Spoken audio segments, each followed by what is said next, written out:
આવે એટલે બેસાડીને હાંકવા વાળો પાયલોટ ડ્રાઈવર કોઈ હોવો ના જોઈએ. ખાલી બળદ જોડી દો, બળદ જે ગામમાં લઈ જાય ને જે ગામમાં જઈને ઊભી રહે એ ગામની મોટી સર્વનામ.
વક્રતુંડ મહાકાય સૂર્યકોટિ સમપ્રભ નિર્વિઘ્નમ કુરુ મે દેવ સર્વ કાર્યેષુ સર્વદા. કોઈ પણ શુભ કાર્ય કરીએ એટલે આપણે ગણપતિ દાદાને પહેલાં યાદ કરીએ છીએ અને એમનાથી જ દરેક શુભ કાર્યોની શરૂઆત થાય છે. તો આજે આપણે પણ ગણપતિ દાદાને યાદ કરવા માટે આવી પહોંચ્યા છીએ અને ગણપતિ દાદાના દર્શને ગણપતિપુરા કોટ આપણે આવ્યા છીએ કે જ્યાં આ જગ્યાનું એક અલગ જ મહત્ત્વ છે અને એવું કહેવાય છે કે આ મૂર્તિ એ સ્વયંભૂ છે અને એને જગ્યા પણ પોતે સ્વયંભૂ જ લીધેલી છે.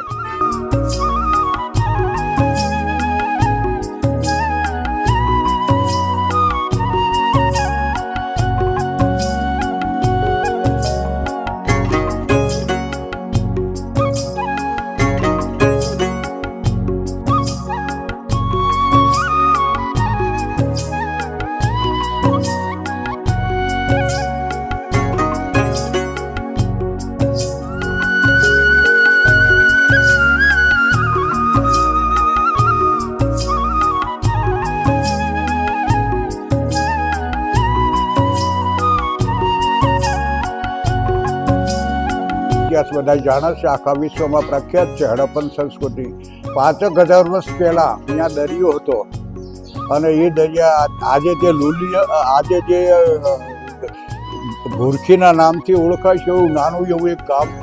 ત્યાંના ખેડૂતો પહેલાં તો આ ગામમાં શું છે કે બહુ જંગલ હતા, આદિવાસી નાના મોટા જંગલો નહીં, જેને નાના જંગલો કહેવાય, નાના મોટા ઝાડવા, જે ઝાખરા. પણ ખેડૂતો એમ ન થાય કે પહેલાં તો આ વિજ્ઞાની વગર હતો નહીં એટલે જાતેથી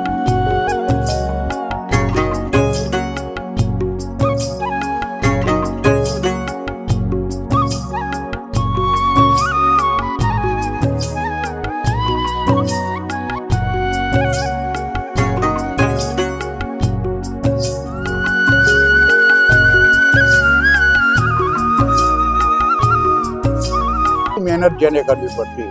પાવડા કોદાળી ખોદકામ કરીને આ ગણપતિ દાદાનું જે ખેતીનું કામ કરતા હતા લોકો, એટલે એક ખેડૂતના ખેતરમાં આ ખોદાણ કામ ચાલતું હતું.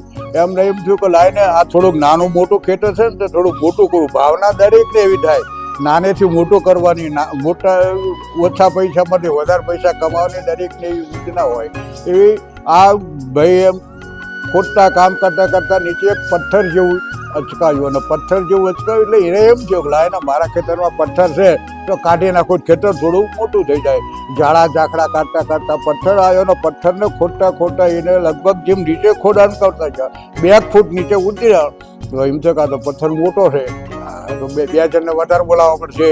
પછી એમાં એને એમ છે કે નીચે બીજું 2 ફૂટ ખોદ્યું એટલે ચંદ્ર આકાર જેવો દેખાડો આકાર. તો હવે આ તો કોઈ ભગવાન હોય એવું દેખાય છે, પથ્થર નથી, કોઈ ભગવાનની મૂર્તિ છે, બીજા 2 ફૂટ નીચે છે, એટલે ગણપતિ દાદા શૂન્ય આકારનો આકાર દેખાયો, એટલે એને મન ન જો કે ઓહો આ તો ભગવાન ગણેશ છે, જેને આપણે પ્રથમ પૂજ્ય માનસીમાં આદ્ય શક્તિ જગતજનની જગતમાં માતાના પુત્ર તરીકે જેને માનવી છે, એવા ગણપતિ દાદાનું પ્રાગટ્ય ત્યાં થયું. એટલે એને એમ થયું કે આજુબાજુના જે ખેતરમાં જે મજૂરી કામ કરતા હતા 5, 10, 15 જણા, એમને બધાને બોલાવવામાં આવ્યા. ત્યાં આગળ બોલાયા અને ભાઈ આપણે ગણપત દાદાનું કે આગળ પ્રાગટ્યું આપણા ખેતરમાંથી આપણા, તો આપણે બધા નીચે ધીમે ધીમે ખોદાણ કામ કર્યું, પણ જેમ જેમ નીચે ખોદતા ગયા ઓછામાં ઓછા 10 ફૂટ અંદર ગયા હતા. જે આપણે જે આજે દર્શન કરી રહ્યા છીએ ગણપતિ દાદાની મૂર્તિ, ત્યાંથી પ્રાગટ્ય થઈ. હવે આ તો કુતૂહલ થાય કે આવડી મોટી મૂર્તિ આપણે લઈ જવી ક્યાં, મોકલી ક્યાં, કોની જગ્યાએ હોપી? તો એ વખતે જેના ખેતરમાંથી આ મૂર્તિ જે નીકળી હતી એ પોતાના એ બોલાવવામાં આવે છે. ખેડૂત આવ્યો અને કીધું કે ભાઈ આ તો ગણપત દાદાની મૂર્તિ સાહેબ આપણે કરશું શું? એ વખતે જેમ અત્યારે પંચાયતી રાજ છે, એ વખતે પટેલના ગામ હતા, જ્યારે મુખીઓ જેને કહેવાય આવે, મતાદાર અને મુખી ગામના વહીવટ કરતા હતા.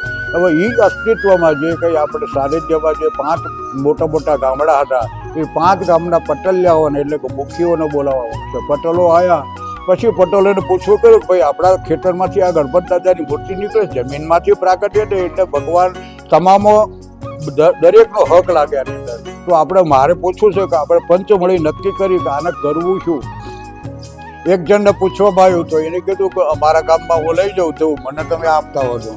તો બીજાએ આંગળી ઊંચી કરી તો પછી એમને આપતા તો મારા ગામમાં હું લઈ જાઉં, મારા ગામમાં મંદિર બનાવ્યું.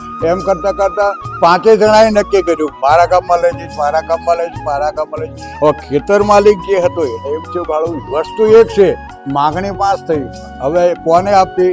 એકને આપવી તો 4ને દુઃખ ના આવે, દુઃખ ન લાગે એવું કાર્ય કરવું. એને પોતાએ મગજમાંથી નક્કી કર્યું ભાઈ જો આપણે આ ગણપતિ દાદાને સોંપી દઈએ, આ પ્રશ્ન ગણપતિ દાદાને સોંપી દઈએ, ગણપતિ દાદા જે નક્કી કરે એ ફાઇનલ. એમ કરીને નક્કી કહો ભાઈ ગણપતિ દાદા તો પથ્થરની મૂર્તિ છે, તો કંઈ બોલવાની છે ને, એ તો બોલતી નથી. આપણે એને કઈ રીતે જવાબ લેવો કે ના ભાઈ એવું કંઈ નથી, પણ મારો એક પ્રશ્ન છે, તમારા સર્વને મત મંજૂર હોય તો હું તમને પ્રશ્ન કરું કે આ મારું બળદ ગાડું છે, આ બળદ ગાડાની અંદર ગણપતિ દાદાને જો બેસાડવામાં આવે અને બેસાડીને હાંકવા વાળો પાયલોટ ડ્રાઈવર કોઈ હોવો ના જોઈએ.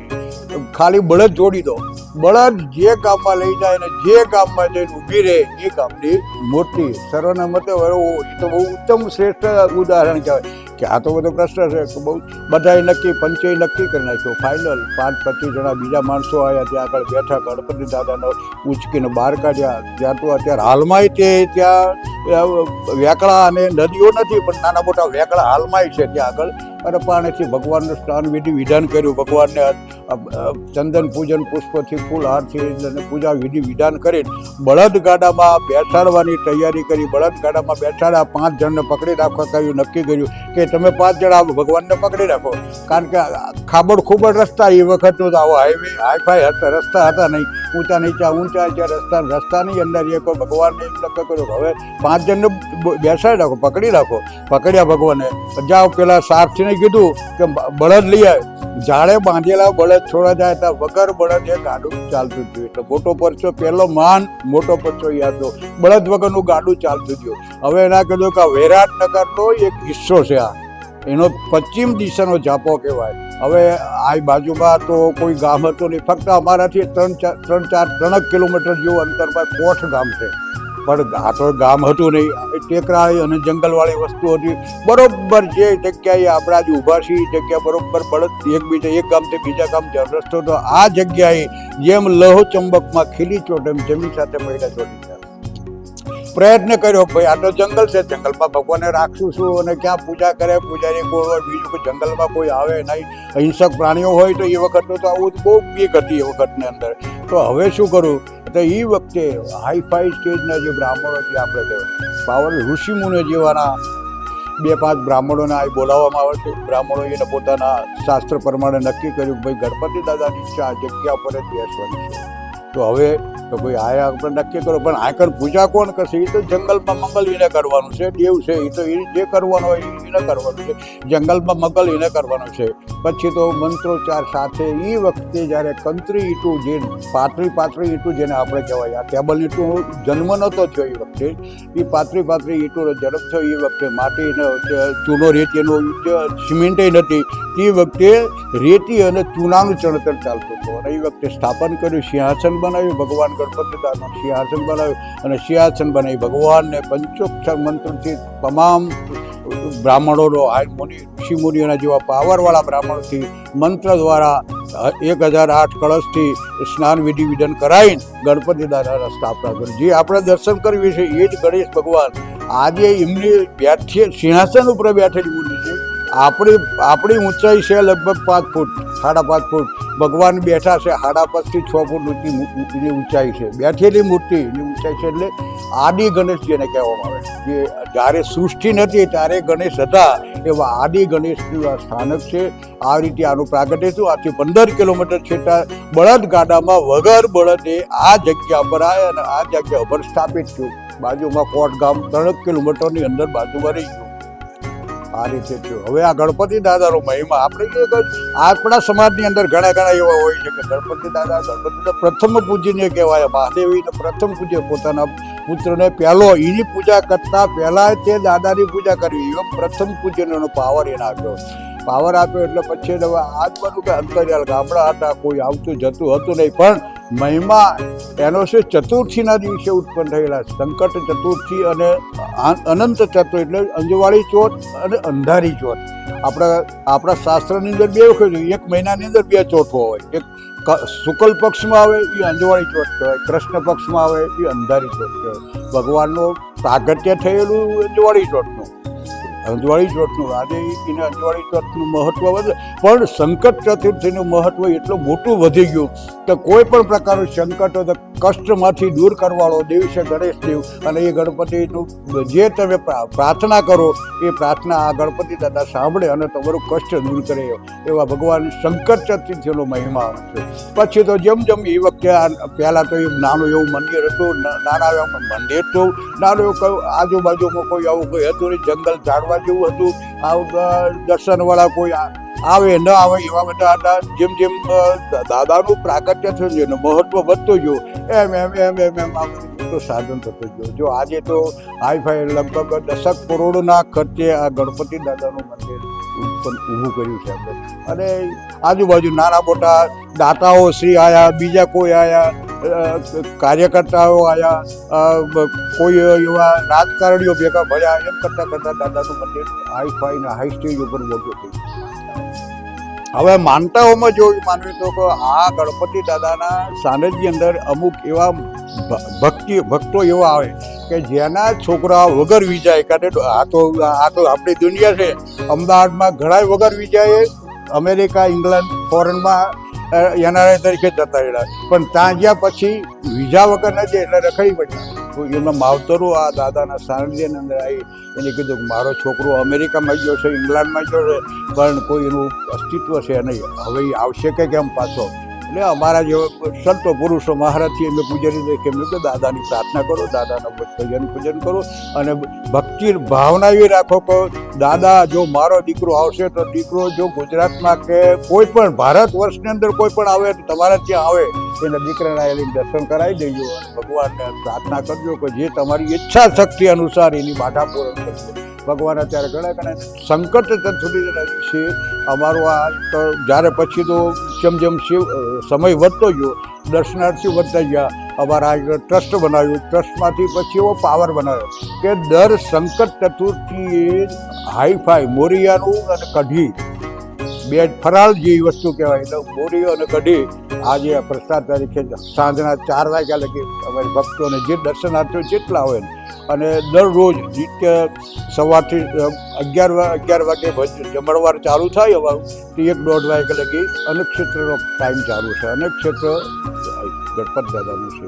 અને એક જ વસ્તુ કે દાદાની અંદર ઊંધો સાખ્યો બનાવીને તમે બાધા રાખી લો અને કોઈ પણ કાર્ય કોઈને સંતાન ના થતું હોય, કોઈ વિદ્યાર્થીઓ નબળા ભણવામાં હોય, કોઈ પણ કાર્યમાં કોઈ આપણે કોઈ મકાન બનાવવામાં અડચણ રૂપ થતી હોય, કોઈ પણ અડચણ તમને તમારા સમાજને હોય જ નાના મોટા, પણ અહીંયા આવીને ઊંધો સાક્ષર કરીને બાધા રાખેલો, બાધા રાખ્યા પછી તમારું કાર્ય સિદ્ધ થાય, સવળો સાક્ષર કરીને બાધા પૂર્ણ કરવાની ભગવાનની ઈચ્છા અનુસાર તમારે જે દાદાના ચરણમાં મૂકો ના મૂકો તો જેવી ભાવના તમારી. આ જ ગણપતિ દાદાનું મહત્વ છે, આ જ મહિમા છે અમારું. ભાલ ક્ષેત્ર કહેવાય.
તો કોટ જેટલા પણ દર્શનાર્થીઓ આવે છે, ભક્તો આવે છે, તો એના માટે અહીંયા મંદિર ટ્રસ્ટ તરફથી ભોજનાલયની પણ વ્યવસ્થા કરવામાં આવી છે.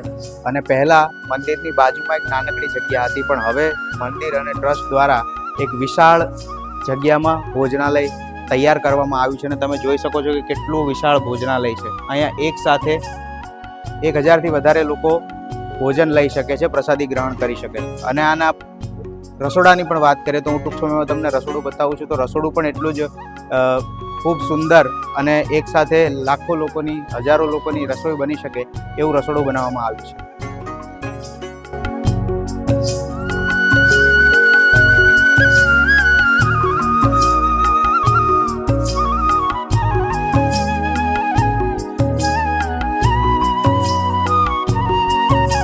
હવે દાદાનું ગણપતિ મંદિર ટ્રસ્ટનું અન્નક્ષેત્ર છે અને દરરોજ ઓછામાં ઓછા 700 થી 800 માણસ, 1000 માણસ જમે છે. અને રવિવારની અંદર 2 થી 2500 માણસ જમે છે.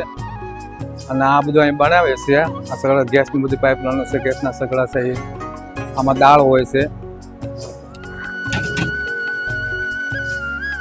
આમાં દાળ હોય છે. આ દાળ છે, શાક છે આની અંદર. આ જે ઓછું છે રવિવારે વધારે હોય છે. અત્યારે ચોમાસું એટલે વરસાદની ઋતુ છે એટલે ઓછું છે થોડું, રવિવારે વધારે હોય છે.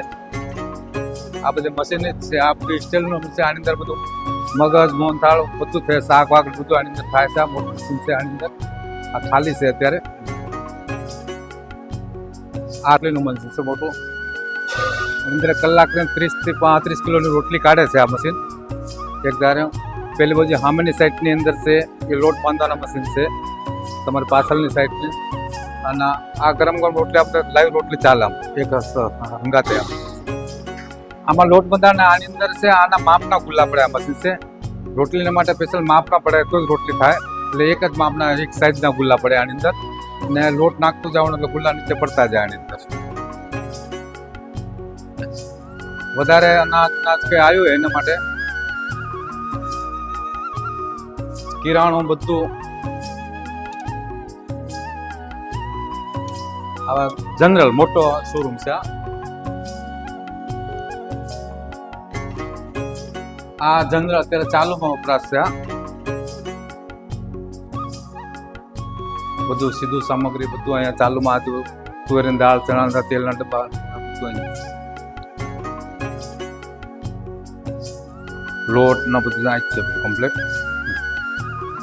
આ બધું કિરાણા છે, કઠોળ બધું આમ ભરેલું છે ચાલુમાં. આ વાસણ ધોવા માટે છે. જાત્રાળુ જમે એટલે ડીશો અહીં મૂકી દેવાની છે. અહીં મૂકીને આ ધોવાનું પેલી બાજુ છે, પેલી સાઈડની અંદર છે.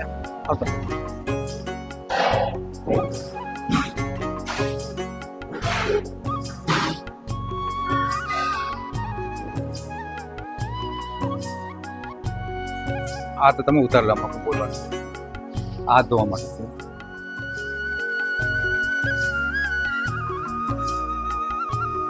આવું આ બાજુ હાથ ધોવા માટે છે, આ બાજુ ઠંડુ પાણી પીવા માટે છે, ફિલ્ટર પાણી છે જાત્રાળુ માટે. આનાથી પાણી પણ હાથ ધોઈને આ બાજુ પાણી નીકળે, થાળી પેલી બાજુ પાણી છે.